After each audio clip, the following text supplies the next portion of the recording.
Le jeudi, c'est science avec professeur Sarah. Bonjour, j'espère que tu vas bien. Aujourd'hui, nous nous retrouvons pour une leçon de science sur l'électricité. Donc tout d'abord, il faut que tu saches qu'est-ce que c'est que l'électricité. Alors l'électricité, c'est une forme d'énergie qui permet de s'éclairer, de se chauffer, de faire fonctionner plusieurs appareils. C'est ce que nous allons voir maintenant. Premièrement, nous allons voir comment fonctionne un circuit électrique. Alors d'abord, nous allons différencier deux types d'appareils. Certains fonctionnent avec des piles, comme par exemple l'horloge, et d'autres fonctionnent grâce à la prise électrique. Par exemple, le micro-ondes. Il faut le brancher sur une prise pour qu'il fonctionne. Maintenant, nous allons apprendre à légender une ampoule et une pile. Légender, c'est-à-dire faire un schéma donc, de ce que l'on veut faire, ici une ampoule et une pile, pour voir grâce à quel élément et comment ils fonctionnent. Pour une ampoule, il y a tout d'abord ce qu'on appelle le globe en vert, que j'ai dessiné en bleu. Ensuite, il y a les filaments qui se trouvent dans ce globe en vert, que j'ai ici dessiné en vert. Ce que j'ai dessiné en noir, juste en dessous des filaments, s'appelle le culot. Et enfin, ce que j'ai dessiné tout en bas de l'ampoule en rouge s'appelle le plot. Pour le schéma de la pile, donc ici c'est une pile plate, je commence à dessiner le corps de la pile. Ensuite, en noir, je viens de dessiner ce qu'on appelle les lames. Et en rouge, je viens de dessiner les bornes de la pile, moins et plus. Donc, il faut que tu saches qu'une ampoule est composée d'un globe en verre, de filaments, d'un culot et d'un plot. Donc le culot et le plot, il faut savoir que ce sont des parties métalliques. Pour la pile, nous avons fait un schéma de pile plate. Mais peu importe la forme d'une pile électrique, elle a toujours deux bornes qui sont notées plus et moins. Maintenant, nous allons voir deux types de matériaux. Il y a les matériaux isolants qui ne conduisent pas l'électricité. Et le contraire des matériaux isolants, ce sont les matériaux conducteurs qui, eux, conduisent l'électricité.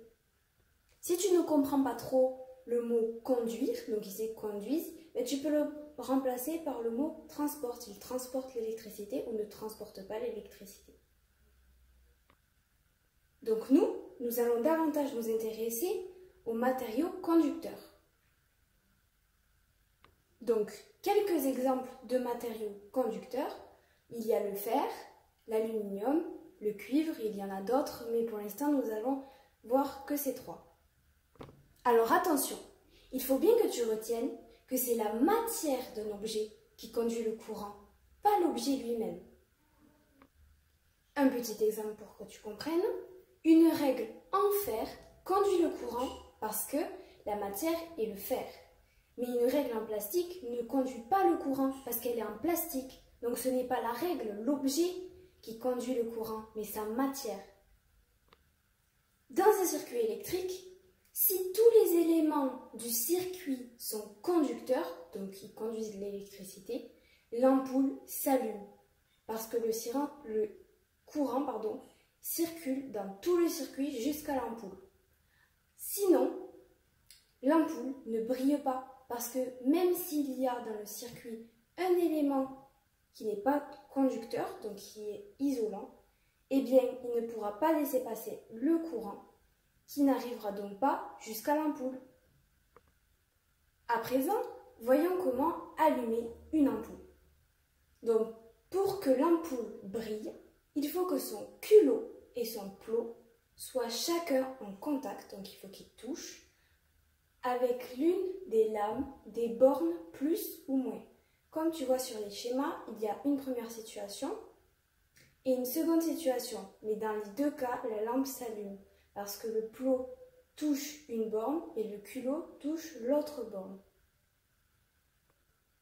Dans un deuxième point, nous allons voir pourquoi l'électricité peut être dangereuse et apprendre les règles de sécurité. Donc l'électricité est très pratique, mais elle peut être aussi très dangereuse. Attention, donc il faut donc respecter les règles de sécurité pour éviter les dangers. Nous allons voir quelques règles de sécurité très importantes que tu dois appliquer à la maison et partout. La première règle, ne pas toucher ou utiliser un appareil électrique lorsqu'on est mouillé. Donc par exemple lorsqu'on a les mains mouillées ou qu'on est dans le bain, qu'on prend sa douche, ça c'est hors de question. La deuxième est de ne pas mettre ses doigts dans une prise électrique. La troisième est de ne pas surcharger donc une multiprise et ne pas la brancher sur une autre multiprise. Donc il ne faut pas mettre trop de prises d'appareil sur une multiprise et ne pas brancher cette multiprise sur une autre multiprise. Ça, c'est hors de question. La quatrième est de ne pas réparer un appareil ou de changer une ampoule aussi sans avoir coupé l'électricité avant. La cinquième et dernière consigne de sécurité que tu dois connaître est de ne pas grimper au poteau électrique, ni de toucher des fils tombés par terre. Voilà, c'est fini pour aujourd'hui. J'espère que cette leçon t'aura plu et t'aura surtout aidé à comprendre ce qu'est l'électricité. À bientôt pour une prochaine leçon. Si la vidéo t'a plu, n'hésite pas à mettre un j'aime et si besoin, à poser tes questions en commentaire.